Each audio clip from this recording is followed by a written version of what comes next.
Hello everyone, welcome to my new video. আজকে নিয়ে এসেছি বাঙালির অন্যতম ইভিনিং স্ন্যাক্স রেসিপি সিঙ্গারা।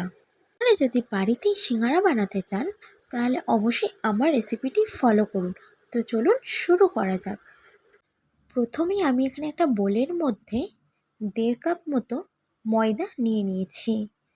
এরপর এর মধ্যে আমি রিফাইন্ড অয়েল এবং লবণ ও পরিমাণ মতো চিনি অ্যাড করে নিয়েছি। এরপর ময়দার সাথে নুন, চিনি ও তেলটিকে খুব ভালোভাবে মিশিয়ে নিতে হবে একটু বেশি সময় নিয়ে। দেখুন ময়দার টেক্সচারটা এরকম হয়েছে যাতে মুঠো করলে একটা মণ্ড তৈরি হয়। আমি এটা কিন্তু অনেক সময় নিয়ে ভালো করে মিশিয়ে নিয়েছিলাম। এবার এর মধ্যে অল্প পরিমাণে জল দিয়ে আমি এটাকে একটু একটু করে মেখে নেব। ময়দাটাকে মেখে নিয়ে আমি একটা ডোয়ে পরিণত করে নিয়েছি। এই ডোটাকে এবার আমি একটা ভিজে কাপড় দিয়ে ঢেকে রেখে দেব 30 থেকে 1 ঘন্টা মতো। এরপর আমি সিঙ্গারার পুরটা বানানোর জন্য প্রথমেই কড়াই দুটো শুকনো লঙ্কা ভালোভাবে ফ্রাই করে নিয়েছি। এরপর আমি কড়াইয়ে তেল দিয়ে দিয়েছি কাঁচা বাদাম ভেজে নেওয়ার জন্য। আমি বাদামগুলো ভালোভাবে ভেজে নেব।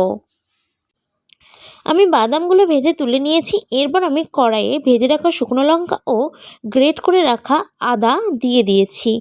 আর এর মধ্যে আমি 50% সেদ্ধ করে রাখা আলুগুলো দিয়ে দিয়েছি।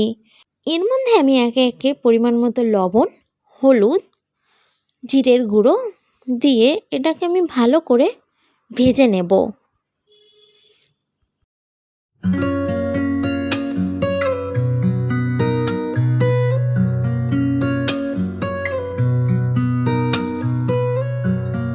এরপর এর মধ্যে আমি ধনে পাউডার ও সামান্য পরিমাণ ভাজা মশলা দিয়ে দিচ্ছি। এরপর এটাকে আমি খুব ভালোভাবে কষিয়ে নেব। আলুটাকে কষানো হয়ে গেলে এর মধ্যে আমি ভেজে রাখা বাদামগুলো দিয়ে দেব।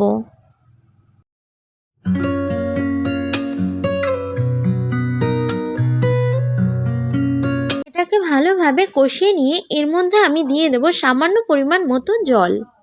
এবার আমাদের মিডিয়াম ফ্লেমে রেখে রান্নাটা করতে হবে যতক্ষণ না পর্যন্ত জলটা সম্পূর্ণ শুকিয়ে যাচ্ছে। জলটা কিন্তু সম্পূর্ণ শুকিয়ে গেছে আর আমাদের আলুর পুরটাও কিন্তু একদম রেডি হয়ে গেছে। এটাকে এবার ঠান্ডা হওয়া পর্যন্ত রেখে দিতে হবে। সিঙ্গাড়া বানানোর জন্য আমি এই দইয়ের থেকে একটি লেচি কেটে নিয়েছিলাম, যেটা লুচির লেচির থেকে সামান্য পরিমাণ বড়। এটিকে আমি লম্বা করে বেলে নেব। এটাকে আমি লুচির থেকে সামান্য মোটা করে বেলে নিচ্ছি। এটা বেলা হয়ে গেলে এটাকে আমি মাঝ বরাবর এটাকে আমি কেটে নিচ্ছি। একটা ভাগ রেখে দিয়ে আমি অপর একটি ভাগে ভালো করে চারি সাইডে জল লাগিয়ে নিচ্ছি। এরপর জল লাগানোর দিকটিকে এইভাবে আটকে দিয়ে একটা চোঙের আকারে করে নিতে হবে।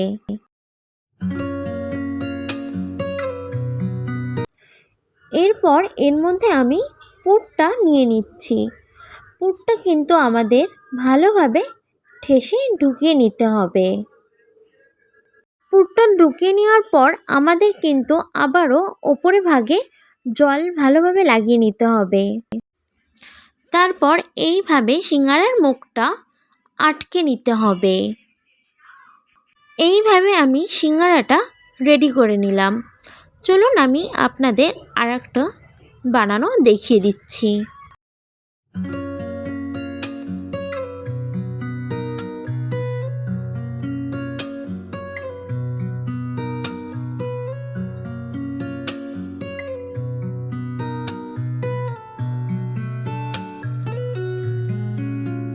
এই একইভাবে আমি সব সিঙ্গারাগুলো তৈরি করে নিয়েছি। এরপর আমি চলে যাব পরের স্টেপে। এরপর একটা কড়াইয়ের মধ্যে আমি নিয়ে নিলাম রিফাইন্ড অয়েল। তেলটা যখন 50% মতো গরম হয়ে যাবে তখন তার মধ্যে আমি সিঙ্গারাগুলো ছেড়ে দিলাম। সিঙ্গারাগুলো ছাড়ার সময় তেলটা যাতে খুব গরম না থাকে, সিঙ্গারাটা একদম লো ফ্লেমে দিয়ে আমাদের আস্তে আস্তে ভেজে নিতে হবে। সিঙ্গারাটা উল্টে পাল্টে ভালোভাবে ভেজে নিতে হবে। আর আমাদের প্রত্যেকবার এক এক সেট করে সিঙ্গারা ভাজতে প্রায় 20 থেকে 25 মিনিট সময় লাগবে।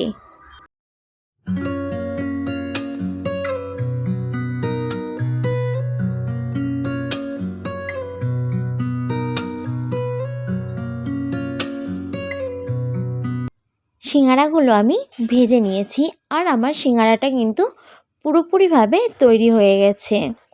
এবার এটাকে আমি গরম গরম সার্ভ করব মিষ্টি চাটনির সাথে। আর এই রেসিপিটা আপনাদের কেমন লাগলো জানাতে কিন্তু একদম ভুলবেন না।